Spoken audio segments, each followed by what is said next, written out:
Hello friends, welcome to सादरे blog YouTube channel. आज की इस वीडियो में हम बात करने वाले हैं जो लोग सऊदी से इंडिया छुट्टी जाना चाहते हैं उनके लिए, जो लोग इंडिया से सऊदी आना चाहते हैं जिनका न्यू वीज़ा स्टैंप हो चुका है या जिसे न्यू वीज़ा चाहिए, न्यू वीज़ा कब से निकलना स्टार्ट होगा। जो लोग इंडिया से सऊदी आते हैं ड्राइविंग करने के लिए, उसे मजरे का काम दे दिया जाता है ऊँट चराने के लिए और बकरी चराने के लिए। वो कैसे फंसाता है और किन लोगों को वो टारगेट करता है और एजेंट से कैसे बचना चाहिए। आज की इस वीडियो में मैं आप लोगों को एक ऐसे शख्स से मिलवाऊंगा, 3 से 4 साल हो गए उसे इंडिया अभी तक छुट्टी पे नहीं गया हुआ है। 10 से 12 साल हो गए उन्हें सऊदी में काम कर रहा है काफ़ी दिनों से, और आज की इस वीडियो में वो पूरी डिटेल में आप लोगों को बताने वाला है। तो आप लोग मेरे साथ लाइन पे बने रहिए। तो चलिए इस वीडियो को स्टार्ट करते हैं।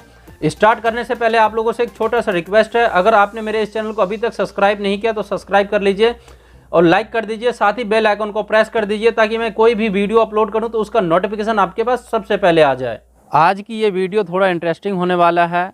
आज की इस वीडियो में आप लोगों को किसी ऐसे शख्स से मिलवाऊंगा, 3-4 साल हो गए इसको सऊदी में, और इंडिया जाने के चक्कर में 1 से 2 बार इन्होंने टिकट भी बुक कर दिया और जब जाने का नंबर आया तो ये कैंसिल करवा लिए हैं किसी कारण की वजह से।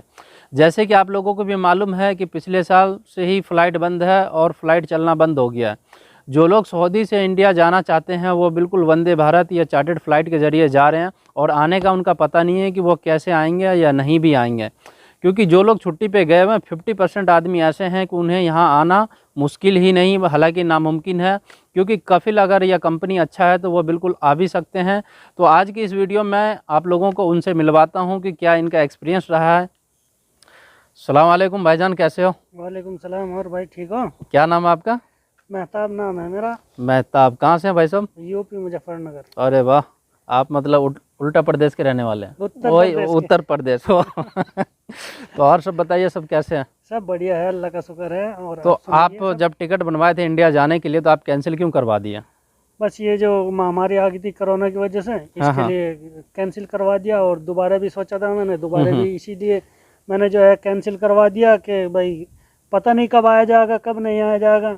सही बात है। लोग बाग आ भी रहे हैं, कोई दुबई के रास्ते आ रहे हैं, कोई क्या बोलते हैं इसको, नेपाल के रास्ते आ रहे हैं। सही बात तो है। ये सही नहीं है। जो देखो लीगल है वो लीगल है, जो इलीगल है वो इलीगल है। सबसे बड़ी बात देखिए, लीगल और अनलीगल की हम बात नहीं करते हैं। अगर हम दुबई के ज़रिए आना चाहते हैं तो 70 से 80 हज़ार रुपये लगेगा, और 70 से 80 हज़ार रुपये लगाने के बाद भी इंडिया में बहुत सारी ऐसी ट्रैवल एजेंसी है जो लोगों के साथ चीट कर रहा है, पैसा ले करके वो उन्हें गुमराह कर देता है। गरीब आदमी एक तो बहुत मुश्किल से या बहुत ही मुसीबत से 2 पैसे इकट्ठा करता है विदेश जाने के नाम पे, उसके बाद भी अगर उसके साथ ठगी हो जाए तो वो बहुत परेशान हो जाता है। जो लोग इस वक्त सऊदी से इंडिया छुट्टी पे जाना चाहते हैं तो इस वक्त थोड़ा माहौल ठीक लग रहा है, वो बिल्कुल जा सकते हैं। जाते हुए खास करके एक बात का ध्यान रखना है कि PCR टेस्ट आपको ज़रूर कराना है। अगर सऊदी अरबिया रियाद में रहते हैं तो सबसे अच्छा बथा मार्केट है, 250 रियाल का PCR टेस्ट होता है। आप जा कर के बथा में वहाँ से टेस्ट करवा सकते हैं, या सऊदी के आप किसी भी सिटी में रहते हैं तो वहाँ जा कर के आप PCR टेस्ट करवा लीजिए। अगर आप सऊदी से डायरेक्ट मुंबई जाते हैं तो आपको क्वारंटाइन कर दिया जाएगा, अगर आपके पास PCR टेस्ट है तो भी, नहीं है तो भी। अगर आप डायरेक्ट लखनऊ के लिए फ़्लाइट लेते हैं तो आपका कोई क्वारंटाइन नहीं होगा। अगर आप PCR टेस्ट लेकर के नहीं जाते हैं तो आपका PCR टेस्ट लखनऊ में होगा। इन चीज़ को आप याद रखें। अगर आप लखनऊ में करवाते हैं तो आपका टाइम भी वेस्ट और पैसा भी वेस्ट होगा। तो मेहताब भाई एक चीज़ बताइए, जो लोग इस वक्त जाना चाहते हैं तो क्या जाना ठीक रहेगा या नहीं रहेगा? क्योंकि आप ज़्यादा उतावला हो जाने के लिए, इसलिए मैं आपसे ये बात पूछ रहा हूँ। नहीं, जाने को तो जा सकते हैं। और देखो अगर जाना ही चाहते हैं तो कम से कम 6 महीने की या 5 महीने की छुट्टी तो जाए। भला ही आप 2 महीने में या 3 महीने में वापस आ जाओ, अगर खुल जाए तो। सही बात है। वैसे तो उम्मीद हमको लग नहीं रही, 5-6 महीने से पहले अगर खुल जाए तो। और बहुत से व्यूअर्स के मेरे पास व्हाट्सएप कॉल भी आ रही है, व्हाट्सएप भी आ रहे हैं कितनों के, भैया कब खुलेगा कब खुलेगा। तो मैं बता दे रहा हूँ, अभी तो 2 महीने तो बिल्कुल खुलता ही नहीं है, क्योंकि उस हुकूमत ने ऐलान कर रखा है 31 मार्च तक। सऊदी की गवर्नमेंट ने तो ऐलान कर दिया है कि 31 मार्च से पहले हम नॉर्मल फ़्लाइट या कोई भी फ़्लाइट को हम चालू नहीं करेंगे। जिसे जाना है वंदे भारत और चार्टर्ड फ़्लाइट का टिकट लेकर के जा सकते हैं। कोई मुश्किल। इंडिया की गवर्नमेंट ने भी ये अपडेट किया है कि 31 जनवरी से हम पहले फ़्लाइट को चालू नहीं करेंगे, पर इंडिया की जो गवर्नमेंट है 31 जनवरी बोला है, पर वो टाइम को आगे पीछे भी कर सकते हैं। पर आप ये मान करके चलिए, अगर आप रमज़ान के आसपास सऊदी से इंडिया जाते हैं तो आपके पास दोनों टिकट होगा, आने का भी और जाने का भी। दोनों टिकट आपको 1800 से 2000 रियाल में मिल जाएगा। इस वक्त अगर आप जाते हो तो आपको 1700 या 1500 रियाल में एक टिकट मिलेगा, और आने का कोई पता नहीं कि आप दुबई से आते हो या नहीं आते हो, आपके साथ क्या होता है। तो इसीलिए आप अपना आपको ध्यान रखिए कि कोशिश कीजिए इस वक्त ना ही जाएँ तो ज़्यादा अच्छा है। इसीलिए मैं भी अभी कम से कम 2 महीने के लिए रुक गया हूँ। मैं भी सोच रहा रमज़ान के आसपास ही जाऊँगा, दोनों टिकट लेके, आने का भी और जाने का भी। 1 जनवरी को भाई साहब ये फिर से जाने वाले थे, और इन्होंने छुट्टी के लिए बोल भी दिया था, और इसकी जो कफिल है वो छुट्टी लगाने के लिए जा भी रहे थे। फिर इनके दिमाग में पता नहीं क्या आया, इन्होंने मना कर दिया कि मैं रमज़ान के बाद जाऊँगा। बस इसीलिए मैं रुक गया भाई। ये महामारी चल रही है और फिर कुछ पता भी नहीं है कब खुलेगा कब नहीं, क्योंकि इंडिया को तो आप सब जानते ही हो, बताने से कुछ फ़ायदा ही नहीं है।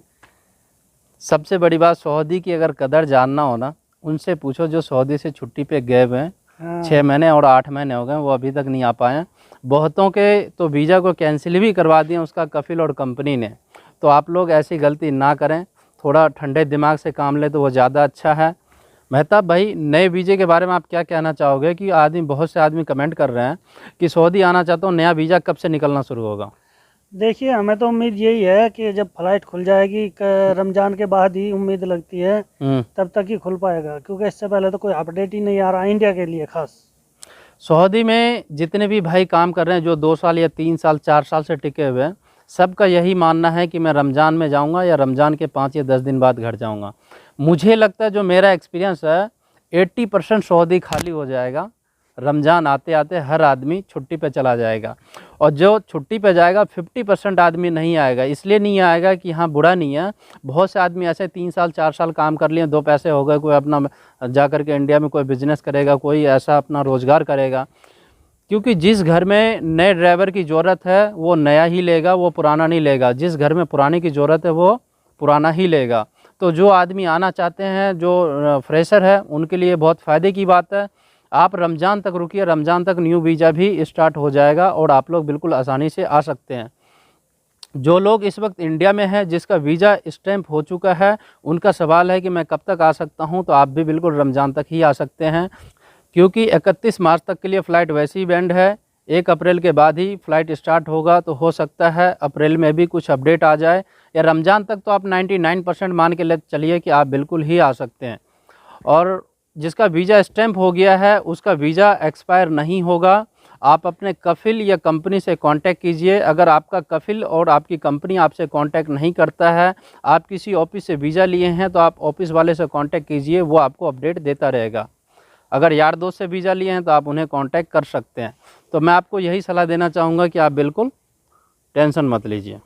बिल्कुल नहीं टेंशन लेने का है, और हम तो दुआ करते हैं भाई कल की बजाय आज ही खुल जाए तो बहुत अच्छी बात है। जो हमारे यार दोस्त हैं और जो बिल्कुल हमें व्हाट्सअप करते हैं, हमको इतना प्यार देते हैं और हमको सपोर्ट करते हैं, उनके लिए भी हम दुआ करते हैं भाई जल्दी से जल्दी खुल जाए, ठीक है ना।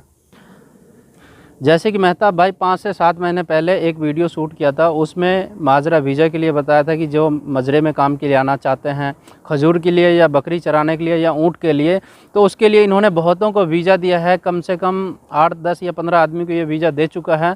इनके पास बहुत सारे ऐसे कॉल आ रहे हैं वीज़ा के लिए। तो आप कुछ कहना चाहते हैं इन वीज़ा के लिए?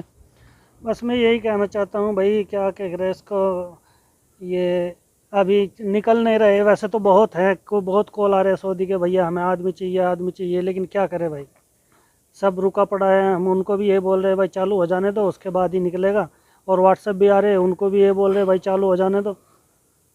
अब तो चालू हो जाएगा तो इंशाअल्लाह, और इंशाअल्लाह आपको तुरंत बता दिया जाएगा। सबसे बड़ी बात है, जो लोग मजरे का काम के लिए आना चाहते हैं वो मेहताब भाई से बिल्कुल कांटेक्ट करें, चाहे बकरी चराने या ऊँट चराने के लिए या फिर खजूर का काम के लिए। तो ये काम थोड़ा आसान होता है। और कौन सा काम के लिए?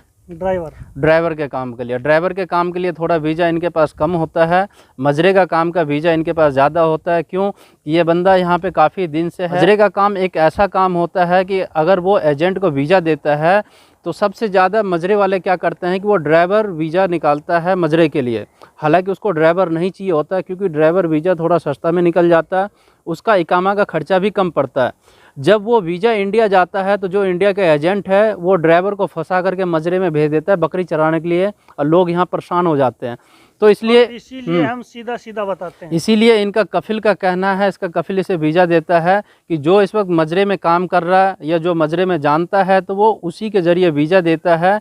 और जब वीज़ा अगले को मिलता है तो मिलने के बाद उसे सुख दुख की जितनी परेशानी है उन्हें सारी बात पहले ही बता देता है कि ये परेशानी होगा, उसके बाद ही वो वीज़ा लेता है। अब सपोज़ करो ड्राइवर का वीज़ा निकाल के इंडिया भेज दिया, और इंडिया पहुंचने के बाद वहाँ के जो एजेंट है वो 2 पैसे ले करके वो ड्राइवर को भेज दिया, कोई ट्रक ड्राइवर को, कोई हाउस ड्राइवर को मजरे में ला देता है कि तुम बकरी चराओ, ऊँट चराओ या खजूर का काम करो, तो लोग परेशान हो जाता है। तो ख़ास करके अगर आप नेट पे भी चेक करते हो तो आपका ड्राइवर का ही वीज़ा होगा, और वो लोग थोड़ा धांधलीबाजी करते हैं। तो इन भाई का कहना है होगा वीज़ा या फिर आमिल मंजिली का होगा। सही बात है। जो जिसको इंडिया में जो एजेंट होते हैं वो बोलते हैं, बोला इस तरह का है, इस तरह का है, लोग भाग भाग के आ जाते हैं, चलो हमें तो गाँव चाय बनाना है, सही पता बात लगा है, यहाँ से बकरी चराना पड़ रहा। सही बात तो है। इसीलिए हम साफ बोल देते हैं ये बकरी का है, ये ऊँट का है या ड्राइवर। आप बताइए, अगर कोई बकरी चराने के लिए यहाँ पे आदमी आता है तो उसको क्या सैलरी मिलता है? सैलरी तो अभी 100 रुपये बढ़ गया, पहले 1200 मिलती थी, अभी 1200 भी है, 1300 भी है, मतलब और खाना है। 1300 रियाल सैलरी है और प्लस खाना है। हाँ। और अलग से कोई खर्चा नहीं है। अगर आप बकरी और ऊँट चराने के लिए आते हैं तो, अगर मजरे के लिए आते हैं, मजरे में जैसे कि खजूर का काम के लिए, खेती के काम के लिए, तो उसमें क्या है? अच्छा है सब, उसी में भी सेम है बस। तो ऐसा ही है। आप इंडिया के हिसाब से आप ये मान के चलिए कि खा पी के 20-22 हज़ार रुपये महीने का बचा लेंगे।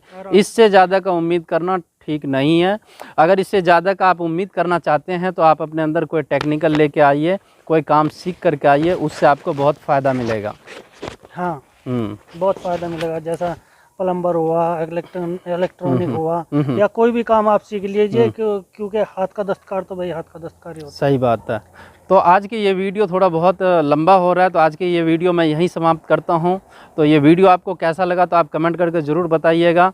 तो मिलते हैं आप लोगों से किसी नेक्स्ट वीडियो में, किसी नेक्स्ट अपडेट के साथ। तब तक के लिए खुदा खुदा हाफिज़।